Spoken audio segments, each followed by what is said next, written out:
Assalamualaikum warahmatullahi wabarakatuh. Kembali lagi di channel Berita Mistis.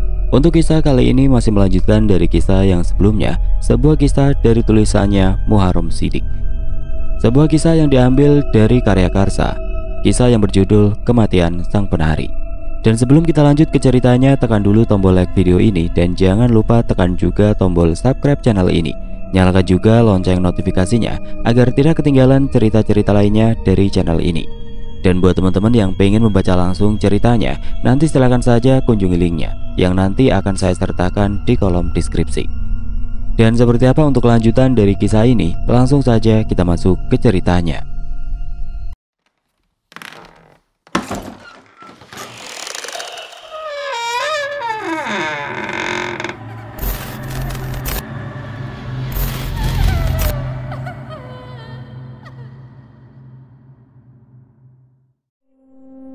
Jangan menilai buku dari halaman depannya saja. Mungkin itulah yang sebenarnya terjadi kepada Dudi akan apa yang dilakukan istrinya selama 1 tahun lebih ini. Hidup di dunia pementasan yang mengandalkan panggung ke panggung, selalu mengalami pasang surut akan karirnya. Tidak semuanya akan sukses menjadi primadona ketika kita tampil dan menampilkan keahlian kita di depan banyak orang. Hal itu yang dialami oleh Ice tanpa sepengetahuan Dudi selama ini. Di balik kesuksesannya, rupanya ada air mata yang harus dia tutup di depan suaminya ketika menapaki karirnya lagi. Sebagai penari jaipong di pagelaran seni milik teman bapaknya, dia harus memulai kembali dari nol. Tidak ada sikap hormat ketika dia bergabung setahun yang lalu dari para penari jaipong yang lain, para pemain gamelan, sinden, penyanyi pria, hingga penata panggung. Mereka semua menganggap Ice adalah anak baru yang tidak mempunyai skill apa-apa. Tidak seperti dirinya dahulu. Sewaktu dia ikut ibu dan bapaknya, yang sering kali dihormati oleh seluruh anggota dari pagelaran bapaknya ketika dia datang untuk pentas. Namun kini dia berjuang sendirian.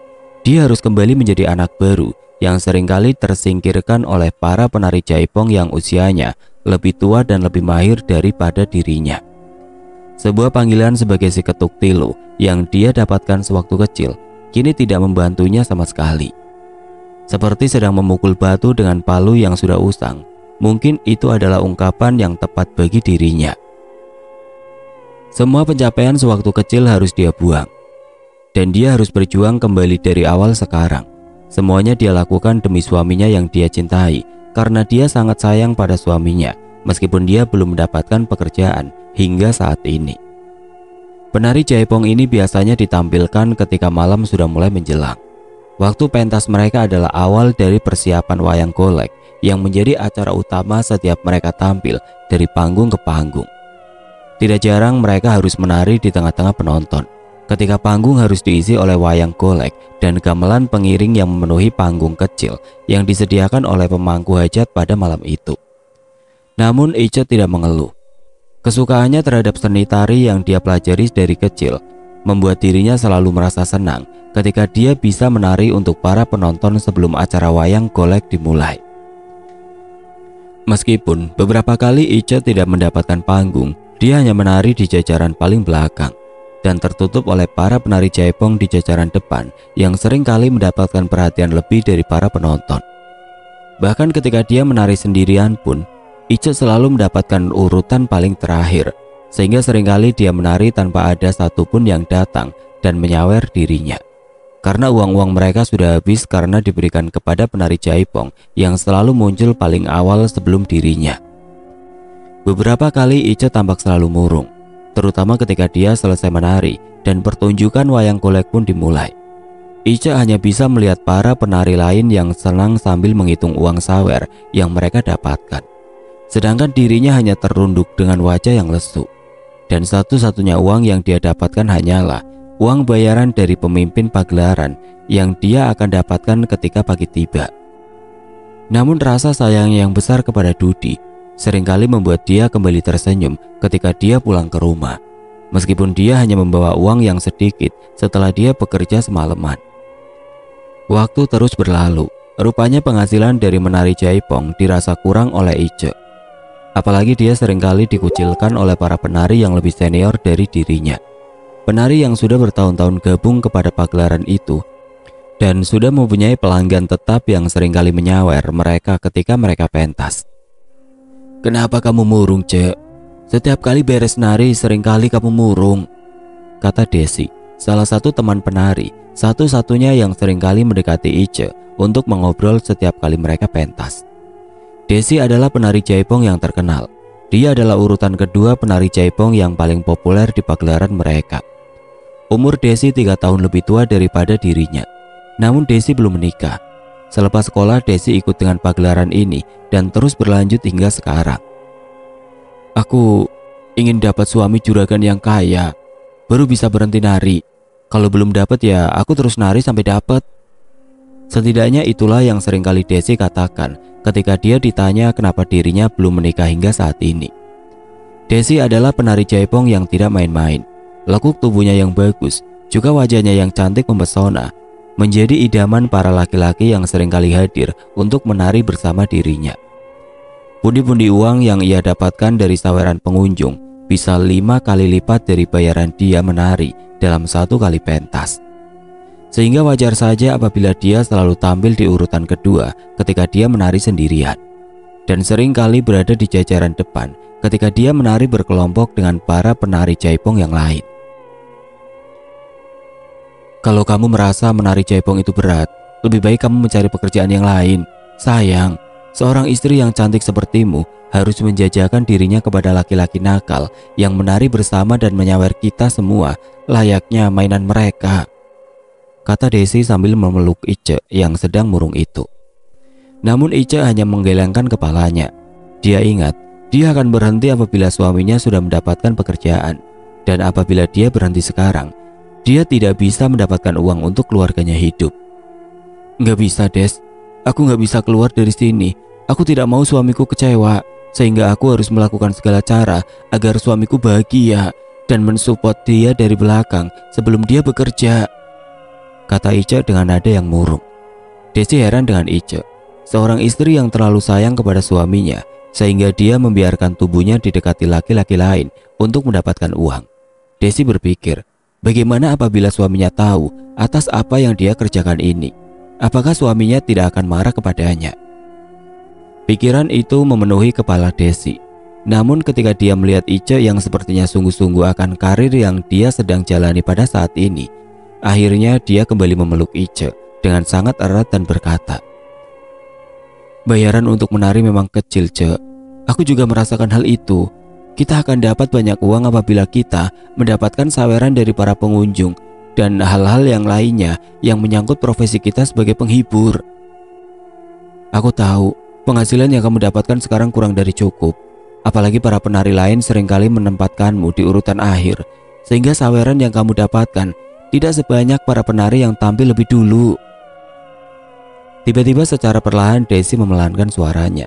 Mulutnya dia dekatkan pada telinga Ice yang pada saat itu masih tertunduk sambil murung di tengah-tengah pagelaran wayang golek yang berlangsung pada malam itu. "Aku bisa membuat para laki-laki memberikan saweran yang lebih kepadamu, Cek. Bahkan bisa saja nantinya kamu bisa jadi penari yang pertama yang ditunggu-tunggu oleh para penonton," kata Desi sambil berbisik. Ice yang mendengarkan hal itu langsung melihat ke arah Desi, dan Desi pun dengan sigap mengangkat tangannya dan mendekatkannya ke arah mulutnya. "Aku memberitahumu ini karena hampir semua yang ada di sini melakukan hal-hal tersebut. Sesuatu yang menjadi rahasia mereka yang tidak diketahui oleh satu sama lain.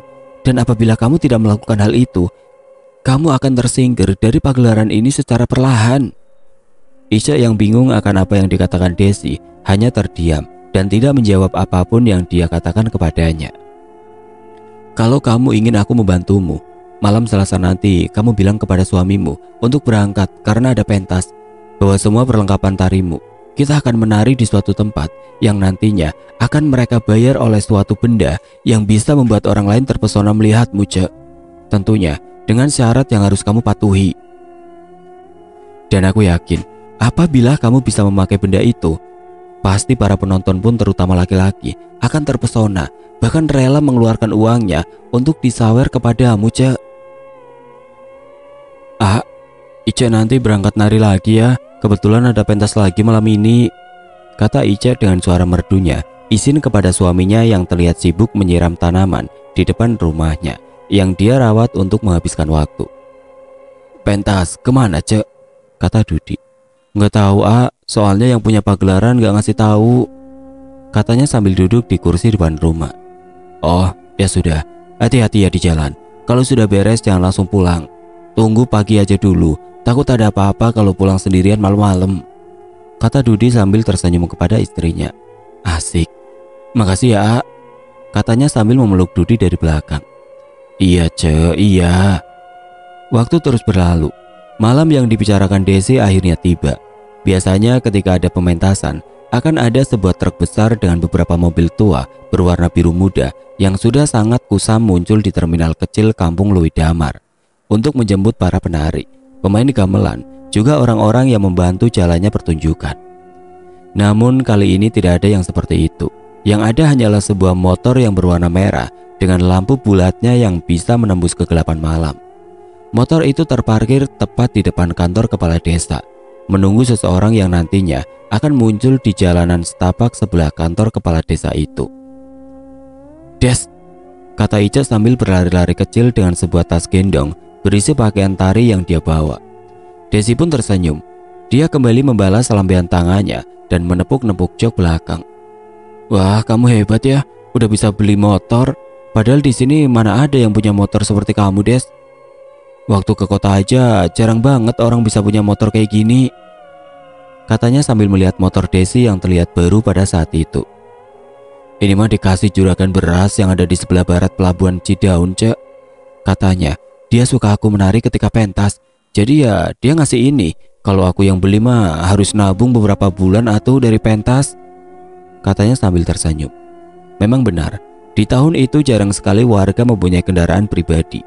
Mereka yang tinggal di kampung-kampung terpencil selatan Jawa Barat biasanya hanya berjalan kaki ataupun memakai andong dan karapan sapi untuk keperluan mengangkut hasil tani ke pasar-pasar di sekitar mereka. Selebihnya mereka akan memakai kendaraan umum, yang mana hanya ada 2 kali dalam satu hari, yaitu pagi hari dan sore hari. Sehingga ketika seseorang mempunyai kendaraan pribadi, biasanya mereka secara otomatis akan terangkat derajatnya karena memiliki sesuatu yang tidak mungkin dimiliki oleh orang lain di kampung itu. Bentar, cuma berdua kita, Des. Yang lain mana?" "Ya, yang lain gak ikut. Kali ini kamu aja yang menari, Cek. Aku hanya mengantarkan saja sekarang pakai motor ini." "Ayo cepetan, jangan terlalu malam ah. Bahaya ntar mana cuma berdua lagi," katanya sambil kembali menepuk-nepuk jok belakang motornya. Ica pun mengangguk. Meskipun dia bingung dan heran akan dibawa kemana dia kali ini, namun demi sang suami yang dia sayangi, juga demi penghasilannya yang mungkin saja akan bertambah apabila dia mengikuti apa kata Desi.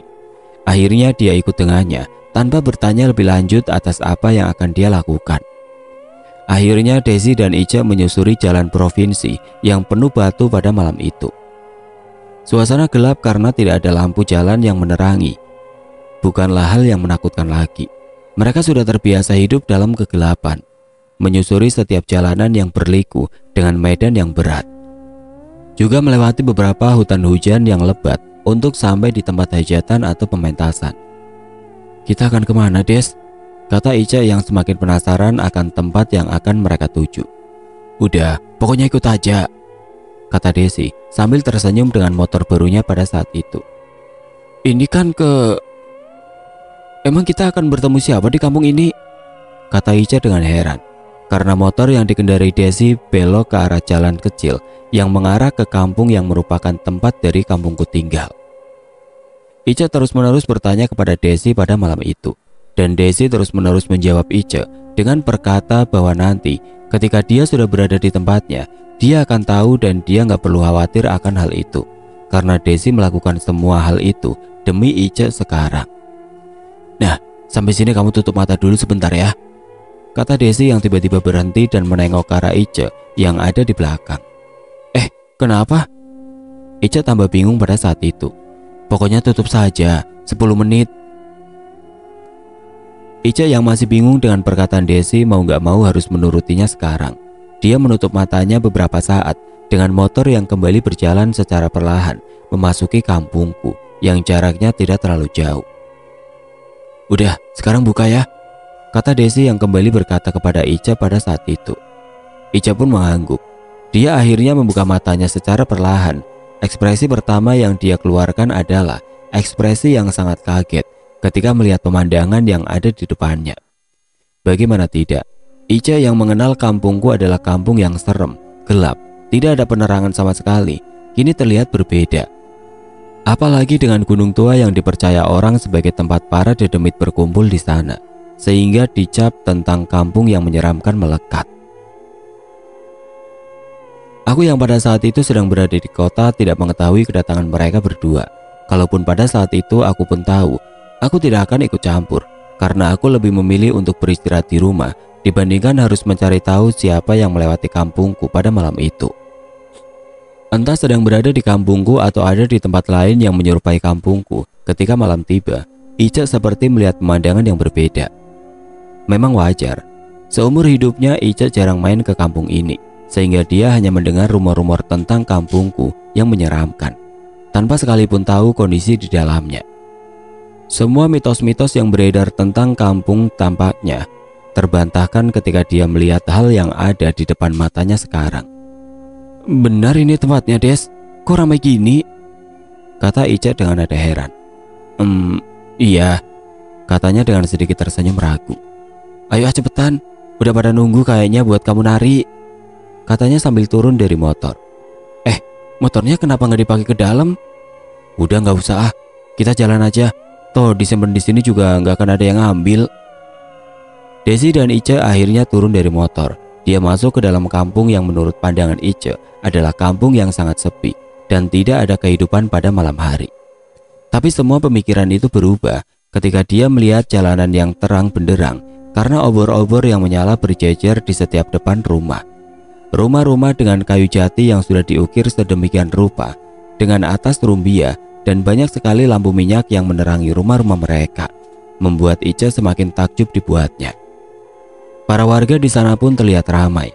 Banyak sekali warga yang lalu lalang melewati jalanan yang mereka lalui, dengan bercengkrama satu sama lain dan nongkrong di pinggir jalan dengan teman-teman sebayanya, membuat terlihat sangat hidup. Dan hal itu sungguh berbeda dengan kampung Lui Damar, kampung yang dianggap kampung yang paling luas dan paling ramai sepanjang jalur provinsi pada saat itu. "Masih jauh rumahnya, Des?" katanya Ica yang kini sudah hampir 20 menit melewati jalanan itu dan belum berhenti sama sekali. "Enggak, bentar lagi sampai kok. Ayo, semangat atuh, kamu mau nari," kata Desi yang memberikan semangat kepada Ica sambil tersenyum. Akhirnya mereka berdua melihat rumah besar di ujung jalan. Rumah yang megah dengan pagar bambu yang membentang mengelilingi rumah tersebut. Sebuah gapura besar dengan atap rumbia menjadi pembatas antara jalan dan halaman rumah itu. Rumah itu terlihat megah meskipun dibuat oleh bambu, dengan tiang-tiang bambu yang kokoh menancap ke tanah, menopang rumah itu dengan megahnya. Di setiap tiang-tiangnya terdapat banyak lampu minyak yang menyala, semakin membuat rumah itu terang, sehingga rumah itu terlihat paling terang di antara rumah-rumah lainnya. Ica merasa bahwa rumah itu adalah rumah yang terbesar yang dia lihat di malam itu, dengan rumah utama di tengah dan pendopo yang luas di sebelah kiri, serta ada beberapa bangunan kecil di sekitarnya yang biasanya dipakai untuk menyimpan beras. Di depannya ada pekarangan yang luas dengan tiang-tiang besar yang berdiri, dan di atasnya terdapat tempat untuk menyalakan obor. Mereka berdua juga melihat ada keramaian di area pendopo. Banyak orang yang lalu lalang membawa sesuatu, seperti mempersiapkan hajatan besar. Ada yang memasak, ada yang membawa daging untuk dimasak.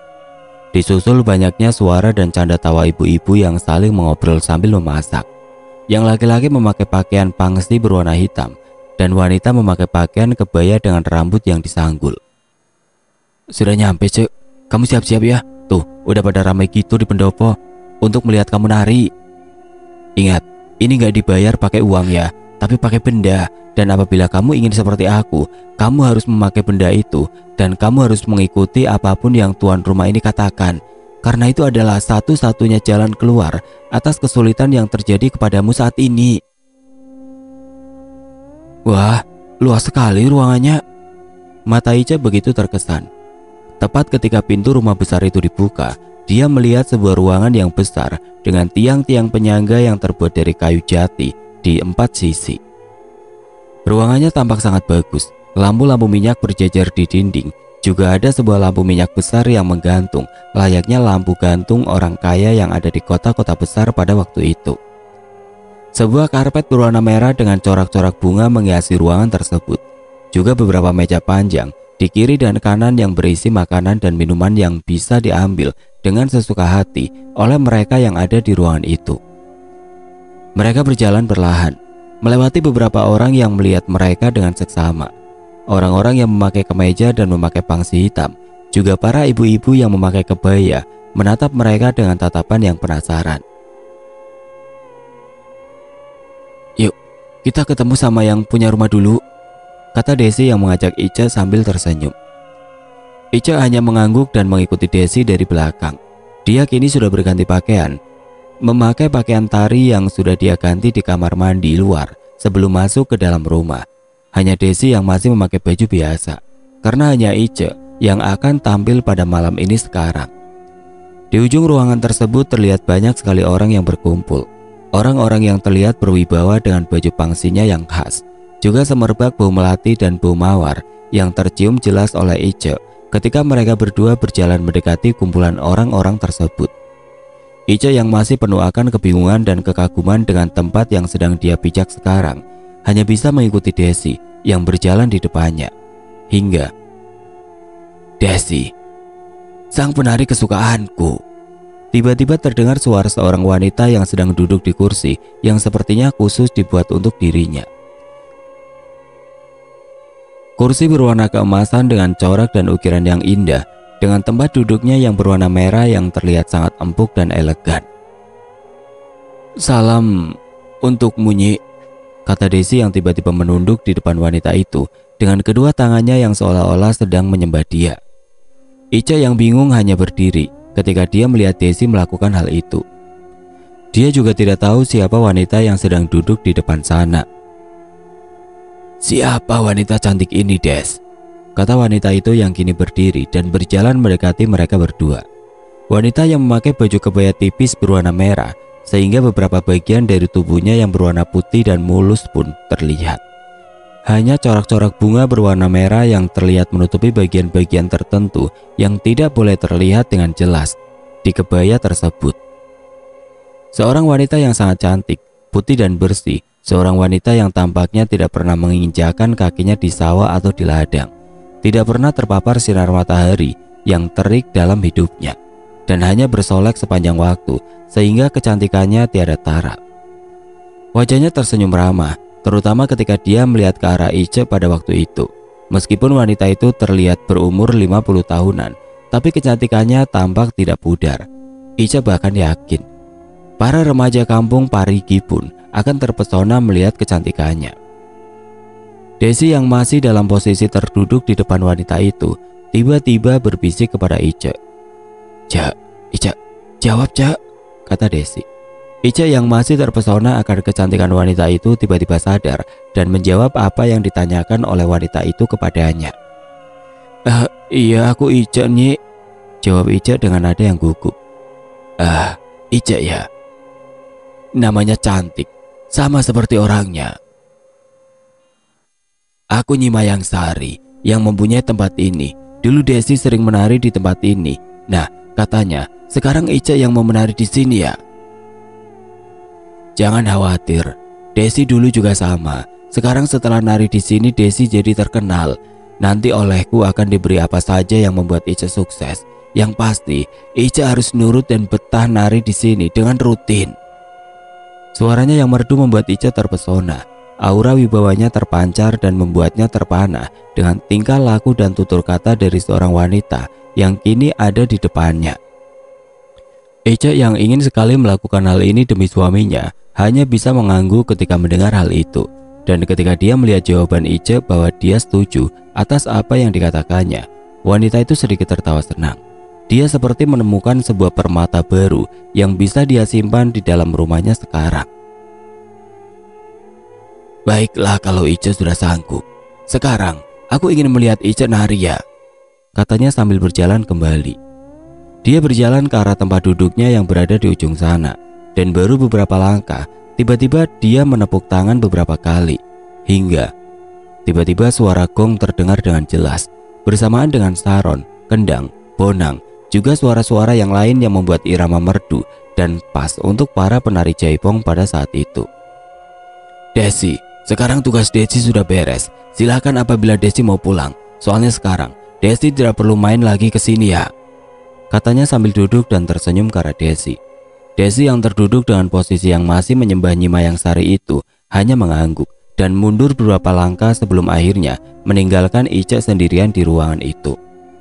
Cek, aku tunggu kamu di motor ya. Sukses ya narinya. Aku yakin kamu akan sepertiku, bahkan bisa lebih dariku nantinya, kata Desi sambil memberikan semangat kepada Ica. Ica yang masih kebingungan hanya menatap ke segala arah. Dia merasa bingung karena kini ditinggalkan sendirian oleh Desi. Hingga, ayo Cek, aku ingin lihat tarian Ica sekarang. Jangan takut, tinggal nari saja di tempat ini, Nyi Mayang Sari kembali berkata pada Ica. Ica yang mendengar hal itu langsung menari dengan sangat luas, dan wanita itu tersenyum ketika dia menari, seperti ada sesuatu yang membuatnya senang. Namun sekilas ada yang berbeda dari tatapan wanita itu. Namun sesekali pupil matanya tiba-tiba menghilang, sehingga menyisakan bola mata yang putih bersih ketika menatap Ica yang sedang menari di ruangan tersebut. 2 jam berlalu, akhirnya sesosok bayangan perempuan datang ke arah Desi yang sedang menunggunya di atas motornya di dalam kegelapan. Seperti tidak ada rasa takut untuknya ketika menunggu di depan kampung yang gelap gulita dan tanpa ada penerangan sama sekali. Hanya bermodalkan lampu motor yang terus-menerus menyala untuk meneranginya pada malam itu. Des, kata Ica yang datang ke arahnya, lengkap dengan pakaian tari yang belum sempat diganti sekarang. Desi pun tersenyum. Tampaknya dia sukses untuk menari di dalam rumah besar itu, rumah besar yang akan membantunya untuk membuat dia lebih sukses dari sebelumnya, dan akan bisa mendapatkan saweran dari para penonton yang menonton pertunjukannya kelak. Bagaimana narinya? Lancar? Kata Desi sambil berdiri dan menyender ke arah motornya yang menyala. Lancar Des, tapi benda yang tadi diberikan ternyata ditanamkan ke wajahku dan akan berdampak pada tubuhku nantinya, kata Ica yang masih ragu. Tunggu saja Cek, nanti kelihatan kok perbedaannya. Ayo pulang, dan mau subuh nih, jangan sampai diam di sini sampai kokok ayam terdengar, kata Desi sambil sedikit tersenyum. Emang kenapa? Ya nanti keburu pagi kita nyampe di kampung Lui Damar. Ketika nganterin kamu, mana jarak dari kampung Lui Damar ke kampungku masih jauh kan? Ntar kalau keburu pagi aku gak bisa tidur. Ica hanya mengangguk atas jawaban Desi, meskipun wajahnya kini terlihat agak ragu ketika dia pulang menari dari tempat itu. Tapi di dalam hatinya dia sedikit senang, karena selain dia diberikan benda oleh pemilik rumah tersebut, dia juga diberikan beberapa kepok uang sebagai bayaran. Uang yang baru kali ini ia terima atas bayaran nari yang dia lakukan selama 2 jam saja. Akhirnya motor yang Desi kendarai melaju kembali, meninggalkan tempat itu dan masuk kembali ke tempat yang gelap gulita. Namun, sekarang nggak tutup mata lagi, kata Ica.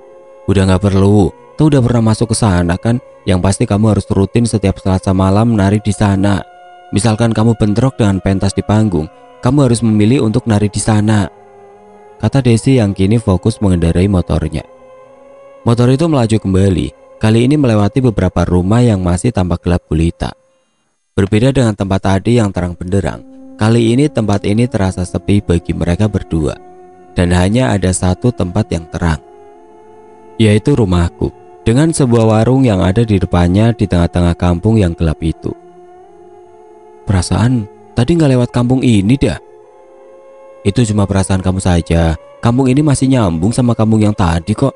Cuma di sini kampungnya lebih sepi aja, kata Desi dengan tatapan fokus ke arah depannya. Oh, kata Ica sambil melihat ke sekitar kampung yang gelap tersebut, sampai akhirnya mereka melewati pintu masuk kampung dan keluar dari sana ke jalan provinsi. Ica sebenarnya tidak terlalu memperdulikan hal itu. Dia hanya berpikir bahwa jam segini para warga sudah mulai beristirahat, jadi wajar kampung yang kini dia lewati gelap gulita dan terasa sunyi.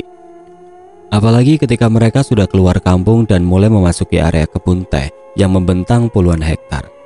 Mereka berdua sungguh pemberani. karena mungkin terlalu sering mereka bekerja ketika malam. Jadi suasana seperti ini tidak membuat mereka ketakutan. Hujan, gelap, hawa dingin yang menusuk sudah menjadi makanan sehari-hari bagi mereka ketika mereka akan menari dari panggung ke panggung setiap malamnya. Sehingga mereka tampak tidak takut akan kegelapan dan para makhluk yang melihat mereka dari kejauhan dengan tatapannya yang tajam ke arah mereka dari sela-sela pepohonan. Waktu terus berlalu, perubahan kepada Ice ternyata mulai terlihat. Kini tempat Desi sudah tergantikan oleh Ice sebagai orang terkenal kedua di pagelaran tersebut. Di sanalah Ice mulai banyak dikenal. Uang yang dia dapatkan semakin banyak. Di sana pula Ice bisa membangun rumah dari hasil menari dengan bantuan benda yang diberikan oleh Nyi Mayang Sari kepadanya saat itu. Sehingga berjalannya waktu banyak sekali permintaan baginya untuk menari. Bahkan permintaan khusus dari beberapa juragan untuk menari di rumah-rumah mereka pada waktu itu. Dudi yang menjadi suaminya pun melihat perubahan yang signifikan pada Ice. Wajahnya yang semakin cantik dari hari ke hari, juga lekuk tubuhnya yang semakin menggairahkan, serta suaranya yang semakin merdu, membuat dirinya semakin tergoda setiap kali Ice muncul di hadapannya. Namun entah mengapa ketika tawaran nari kian marak kepadanya, hatinya semakin khawatir. Keinginannya untuk mendapatkan pekerjaan semakin kuat, karena dia tidak mau istrinya jadi bahan omongan semua warga kampung Lui Damar dan orang tuanya sendiri. Karena menjadi istri yang tidak berbakti dan menari untuk laki-laki lain untuk mendapatkan uang. Berbeda halnya dengan Desi. Dia kini memilih untuk pensiun selepas Ice menari di tempat tersebut. Dia kini tidak terlihat lagi menari jaipong. Dia lebih memilih untuk membangun rumah dan bekerja di rumah untuk membantu orang tuanya. Dia hanya mengantar Ice sebulan sekali untuk menari di tempat Nyi Mayang Sari, sebelum akhirnya Ice sendiri yang membeli motor Desi dengan uangnya sendiri dan menitipkan motor itu di rumahnya untuk dia pakai sendirian ke tempat Nyi Mayang Sari. Namun, setelah hampir 1 tahun lebih berlalu, ada kejadian yang membuat gempar, yaitu hilangnya nyawa Ice dengan menggantungkan dirinya sendiri di dapur. Dan hal itu membuat Desi yang sudah terlepas di dunia tari, yang selama ini menjadi mata pencarian utamanya, merasa terganggu. Karena dia seringkali mengetuk-ngetuk pintu rumahnya untuk memakai motor yang sudah dia beli dari dirinya. Seperti ketika dia akan menari di tempat Nyi Mayang Sari, namun ketika Desi membuka pintunya, seperti tidak ada siapa-siapa. Dan itu setiap malam terjadi kepadanya. Desi, buka, aku mau ambil motor buat ke Nyi Mayang Sari, kata Desi yang memperagakan suara-suara yang sering mengetuk pintu rumahnya. Pokoknya serem sekali, Kang. Motor yang dibeli oleh Ice saat ini malah aku simpan di luar, karena kalau motornya disimpan di dalam rumah suka ada yang mengetuk pintu. Ih, kata Desi sambil bergidik ketakutan. Aku yang mendengar cerita itu hanya terdiam. Ternyata kasus yang terjadi kepada kakak kelasku sangatlah rumit. Meskipun dari pembicaraan yang aku lakukan dengan Desi dan Pak Edi yang dari tadi terdiam, seperti ada sesuatu cerita yang tidak mereka ceritakan kepadaku. Seperti ada sesuatu yang janggal. Seperti tentang Nyi Mayang Sari, kampung yang terang benderang di sekitar kampungku, juga uang berkepok-kepok, juga benda yang ditanam kepada Ice. Semua hal tersebut tidak dijelaskan secara jelas kepadaku. Apakah mungkin gara-gara aku bukanlah Ba'a yang mereka cari, sehingga mereka tidak menjelaskan semuanya kepadaku pada saat itu? Teh, punten. Aku mau tanya, kalau Nyi Mayang Sari yang Teteh katakan itu adalah manusia atau bukan?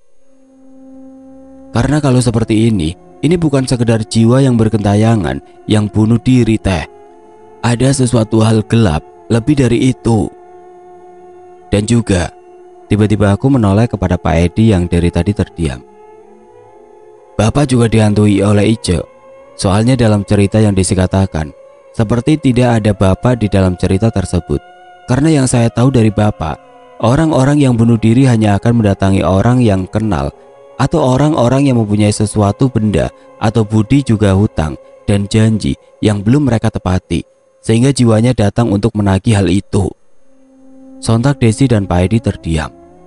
Apalagi Pak Edi, dia seperti ada sesuatu yang mengganjal di dalam hatinya yang membuat dirinya takut untuk mengungkapkan apa yang terjadi antara dirinya dan Ice. Namun karena dia sudah tidak kuat akan teror Ice yang menghantuinya setiap malam, maka dia akhirnya berkata kepadaku dengan nada yang pelan.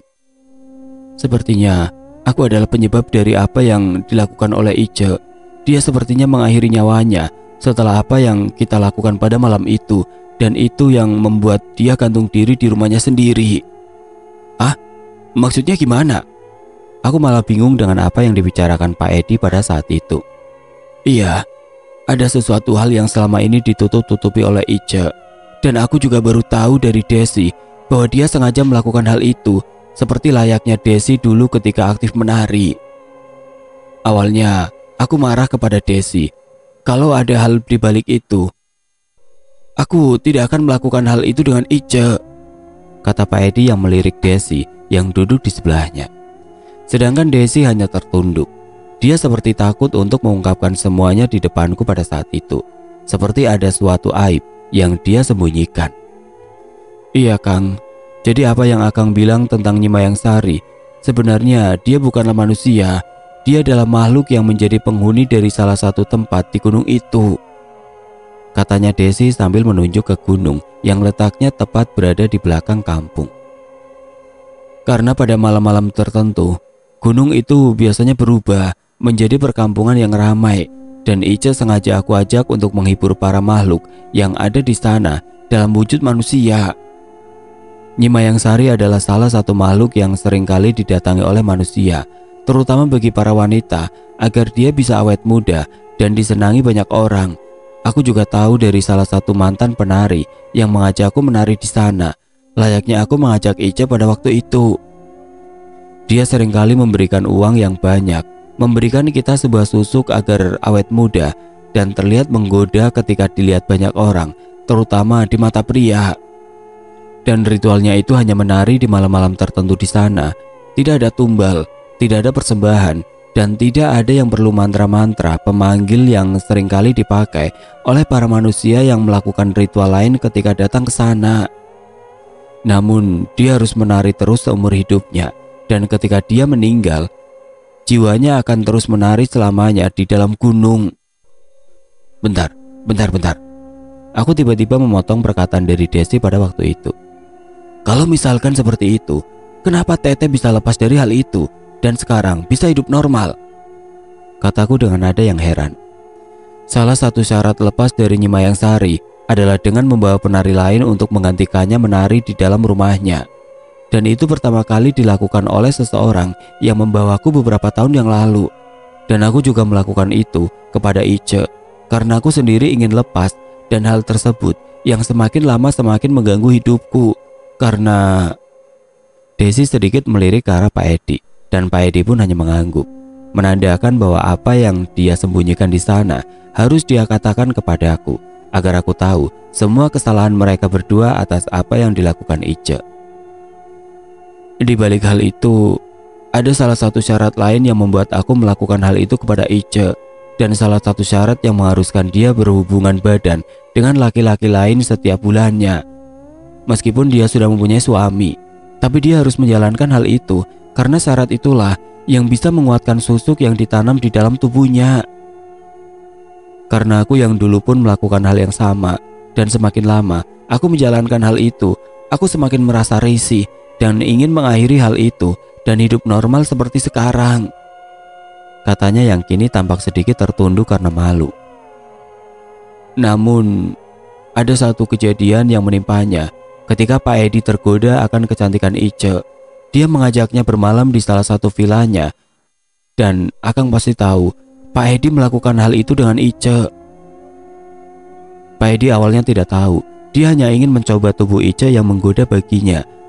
Namun dibalik itu, rupanya Ice juga ingin menuntaskan salah satu syarat bulanannya untuk berhubungan badan dengan laki-laki lain agar kecantikannya tidak luntur. Hingga Ice hamil setelah kejadian itu dengan Pak Edi. Pak Edi yang sudah mempunyai keluarga tentunya tidak bisa menerima Ice begitu saja, apalagi Ice sendiri merupakan seseorang yang sudah mempunyai suami. Terjadi perdebatan antara Pak Edi dan Ice pada waktu itu.